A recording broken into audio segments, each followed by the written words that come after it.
Dhe është momenti që ne të flasim për mirëushqyerje dhe për ato vlerat e padiskutueshme që i marrim nga mënyra e duhur e të ushqyerit. Në fakt, bashkë me kohët moderne dhe mënyra jone të shprehurit dhe informacioni që kemi gjithmonë e më i lartë në lidhje me produktet që zgjedhim për të ushqyer, na ka futur edhe në shprehica terma, ku diun superfood, për shembull, që ne i dëgjojmë kaq shpesh, por që aq sa shpesh i dëgjojmë, ndonjëherë kjo shpeshtia na bën që të ketë një lloj konfuzioni dhe ndoshta të mos dim realisht se për çfarë bëhet fjalë dhe kush janë këto super ushqime që ne duhet të mësojmë ti kemi pjesë të regjimit tonë ushqimor. Ndaj Alken Çuko vjen në këtë studio kaq shpesh, ai është nutricionist dhe kimist ushqimor, gjithashtu edhe një motor informacioni. Mirëmëngjes dhe mirë se erdhe. Mirëmëngjes, shumë kënaqësi. Ne si të kem këtu, edhe kur ti je këtu, më bëhem gati të dëgjoj me shumë vëmendje dhe madje në fund duhet i them gjithmonë publikut që shikojnë videon dhe në YouTube, se me siguri ai shumë gjëra sa merrni në kaq minuta kohë do duhet ti ridëgjoni për t'i përthithur si informacione. Edhe nuk del as koha për kaq minuta. Dhe nuk del asnjëherë koha, po. Duhet ta bëjmë 2-3 herë në javë. Duhet ta shpeshtojmë vërtet, kaq shumë gjëra sa ka për të folur. Atëherë, e thatë më së miri përse përket super ushqimeve dhe nga vetë fjala në fakt ato janë ushqimet e cilat kanë vlera shumë të larta ushqyese, sepse përbëhen nga dy fjalë super dhe ushqime. Pra është si një le të themi në thonjë za super saiyan. Pra ushqimet të cilat janë në një nivel akoma më të lartë me vlera ushqyese. Dhe jo më kodën i kam renditur në këtë formë të tillë sepse do flasim pak për të gjitha prej tyre. Unë kam përmendur në fillim spirulinën edhe në emisionet të tjera më përpara dhe është shumë e famshme në fakt dhe është e çuditshme sepse shumë njerëz si super ushqim njohin vetëm spirulinën. Po, ndoshta sepse është promovuar më shumë se ç'duhet, po edhe këtu nuk e di se kemi mundësi të ndalojmë po fare pak, duhet bëjmë një lloj diference, ku e marrim, ku e blejmë, çfarë na e bën të jetë i sigurt edhe origjinal si produkt, se ka shumë tregu. Neranzi sjell gjithmonë produkte shumë cilësore, paketime shumë cilësore, jo më kod etiketat janë me këtë shiritin e sigurisë që do të thotë momentin kur ky produkt tregtohet është i pahapur dhe është i mbyllur hermetikisht, kapanozat janë të trajtuara në sterilizim që do të thotë nuk ka asnjë lloj kontaminimi të ndryshëm bakterial apo cross kontaminimi, sepse ne kontaminimi nuk e marrim vetëm le të themi nga produkti, po dhe nga cross kontaminimi. Le të themi marrim një shembull standard, për shembull një shitse buke që shet në një vend buk, shet mish, shet sallam, shet djath, shet kos. Pra të gjitha këto produkte së bashku kanë bakteret e tyre autentike, pra native, të cilat gjenden vetvetiu në ato produkte, por në momentin kur të gjitha janë në një vend, atëherë kemi cross kontaminim bakterial. Por në rastin e produkteve të cilat kompania Neranzi tregton, i kushton shumë rëndësi kësaj pjese, duke e bërë dhe konsumimin e tyre shumë herë më të sigurt dhe sigurisht cilësia shumë e lartë. Dua të them edhe diçka tjetër për sa i përket cilësisë, sepse spirulina patjetër që gjendet në shumë vende të ndryshme, nuk është një suplement që le të themi është ekskluziv, por ku dallon cilësia? Cilësia dallon pikërisht te etiketa. Nëse e marrim një paketim të spirulinës nga kompania Neranzi, paraprakisht e kam përmendur edhe një herë tjetër që gjitha stampat, pra sa më shumë stampa të ketë një produkt ushqimor, aq më shumë tregon që ai është i certifikuar nga palë të treta të cilat janë neutrale ndaj kompanisë apo ndaj akteve të tjera certifikuese, dhe thjesht do të thotë që ky produkt i zbaton që të gjitha standardet e duhura për të qenë një produkt i sigurt dhe me vlera të larta ushqyese. Dhe në momentin e leximit të etiketës, spirulina si një produkt ushqimor është një produkt i cili ka sasi goxha të konsiderueshme të proteinave. Dhe nëse shohim tabelën e vlerave nutritive, për 100 gram të produktit ushqimor që është spirulina, ne marrim 57 gram protein. Dhe kjo është një vërtetim për cilësinë e produktit, sepse në momentin kur një produkt nuk është shumë cilësor, atëherë në tabelën e vlerave ushqyese, kjo përqindje e proteinës do ishte më e ulët, sepse do kishim aditiv të tjerë. Ja që e mësuam në leximit të etiketave, se ndonjëherë i kalojmë kështu pa vëmendje. Shumë shpejt. Dhe spirulina është një produkt ushqimor që ka 50 deri në 70% proteina. Dhe në momentin kur bie poshtë këtij 50%, atëherë nuk është një spirulinë me vlera shumë të larta ushqyese për një spirulinë qoftë edhe gradës së tretë, edhe e shtuar me aditiv të tjerë. Përveç gjithë etiketimit dhe çdo gjëje tjetër, spirulina patjetër është një ushqim shumë i mirë për të konsumuar, është super ushqim. Unë kam përmendur që dhe astronautët në misionet e tyre të gjata e merrin e vete për të kompensuar volumin që duhet të konsumonin me ushqime të tjera, në pak gram prej saj ata merrin të gjitha vlerat ushqyese që i nevojiteshin. Sepse spirulina është shumë e paketuar me sasi të larta të vitaminës C, shumë e paketuar me sasi të larta të fikocianinave, është e paketuar me sasi të larta të hekurit dhe gjithë ata individët të cilët kanë probleme me anemin, spirulina është miku i tyre më i mirë, le të themi krau i tyre i djathtë për ta konsumuar si një super ushqim ose si një suplement, le të themi, për ditën e tyre, aktivitetin e tyre ditor në mënyrë që edhe ta kthejmë pak në retrovers, le të themi, këtë problemin e anemisë. Sidomos zona e myzeqes që është shumë problematike për sa i përket anemisë, unë do rekomandoja që të gjithëve.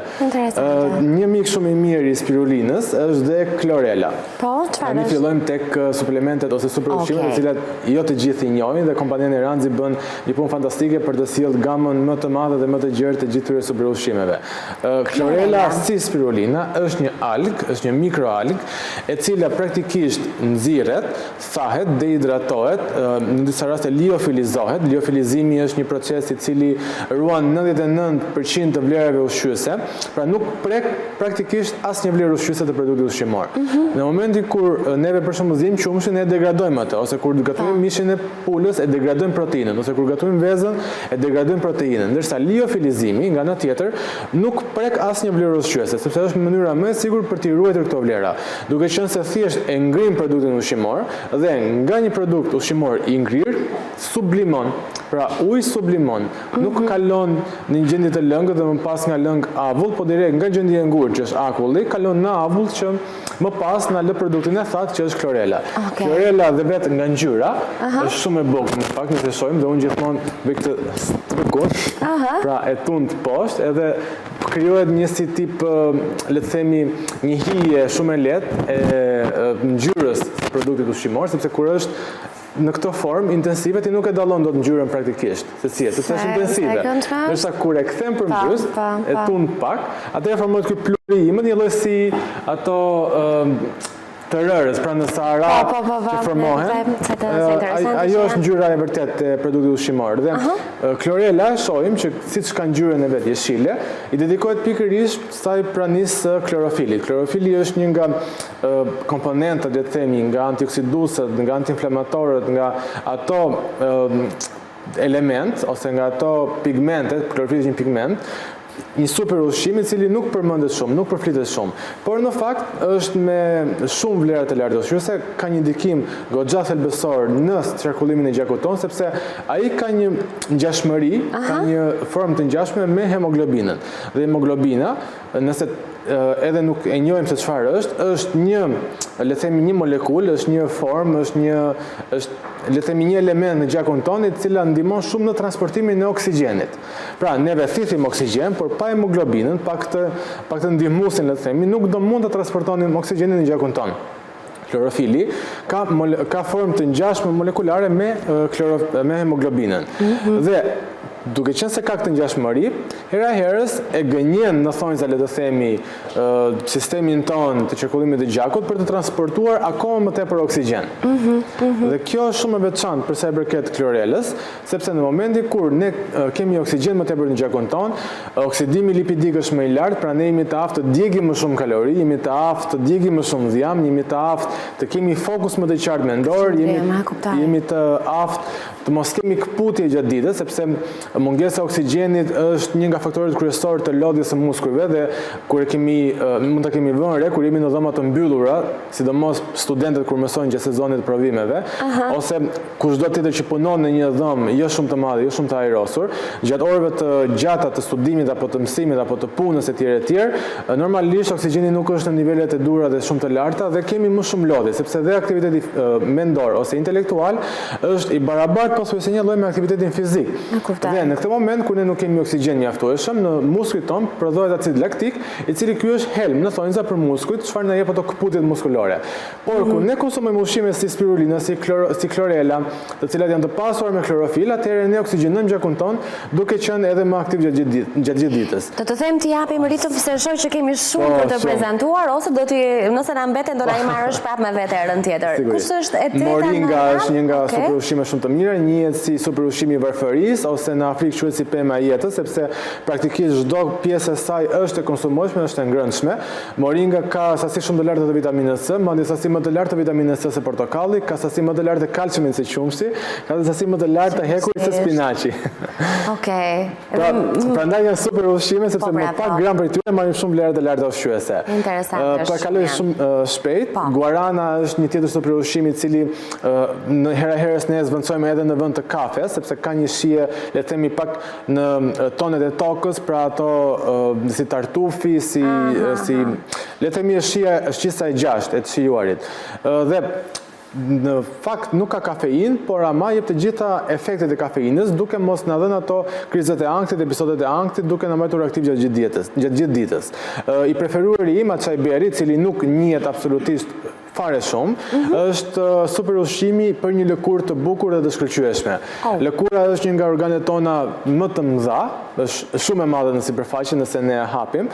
Le të themi është organi më i madh që trupi jon ka. Është ai super ushqimi i cili fal antioksidantëve të shumë që i ka dhe kryesisht antocianinave, që është ngjyra tipike e kuqe ose e kuqeremt që dhe frutat e pyllit e kanë. Është pikërisht kjo arsyeja që pse Açaj Berri ndikon shumë në gjithë, le të themi, hidratimin e lëkurës tonë, ndikon në transportimin e gjithë mikroelementëve, ndikon në frymëmarrjen qelizore, shumë për sa i përket lëkurës dhe sigurisht edhe në sistemin gastrointestinal, sepse ka dhe sasi shumë të konsiderueshme të fibrave. Dy komponimet së bashku, biofiliz i elbit dhe i grurit, nga vetë fjala filiz, ato janë filizat të elbit dhe të grurit, të cilat merren së bashku dhe i nënshtrojnë procesit të liofilizimit. Pra, ngrihen dhe thahen menjëherë nëpërmjet procesit të sublimimit, duke ruajtur të gjitha vlerat ushqyese të cilat janë shumë të biodisponueshme. Nga vetë fjala bio, biologjike dhe disponueshme, disponibiliteti apo aksesimi i mundësisë që ne kemi për t'i përfituar këto vlera të larta ushqyese. Nuk e di si jemi me kohën, por do mundojmë që me kohën jemi 3 minuta. Okej. Gjinsengu kuq dhe gjinsengu i bardh, unë ato i përdor jashtëzakonisht shumë, unë nuk e preferoj kafen, realisht të them të drejtën, mua kafja më jep efekte jo të mira, dhe mundohem ta evitoj duke konsumuar ginseng të kuq ose ginseng të bardh.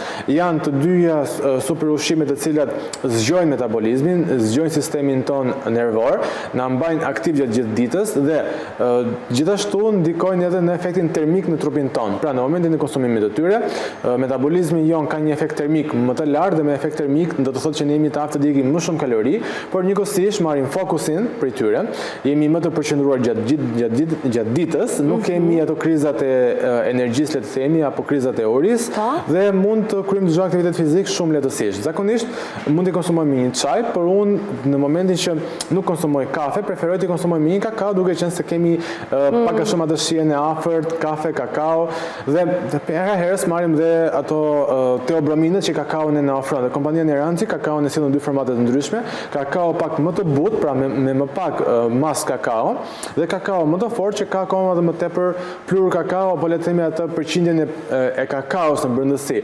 Dhe kakao në fakt ne e marrim si një pluhur, e marrim si diçka për ta konsumuar, por unë kam përmendur që ushqimet e fermentuara janë shumë të rëndësishme dhe duket çudit të them që kakao në fakt është një ushqim i fermentuar. Vërtet? Po, kakao është një ushqim i fermentuar, sepse merret nga fruti kakaos dhe fruti kakaos fermentohet. Ku më pas piqet dhe bluhet për të formuar kakaon që ne e konsumojmë dhe e pim. Pra, nuk marrim vetëm atë teobrominën që na zgjon ato endorfinat, ato hormonet e lumturisë, por marrim gjithashtu dhe një ushqim të fermentuar që për gjithë sistemin ton gastrointestinal, për gjithë sistemin ton, le të themi, për ne në tërësi është fantastik.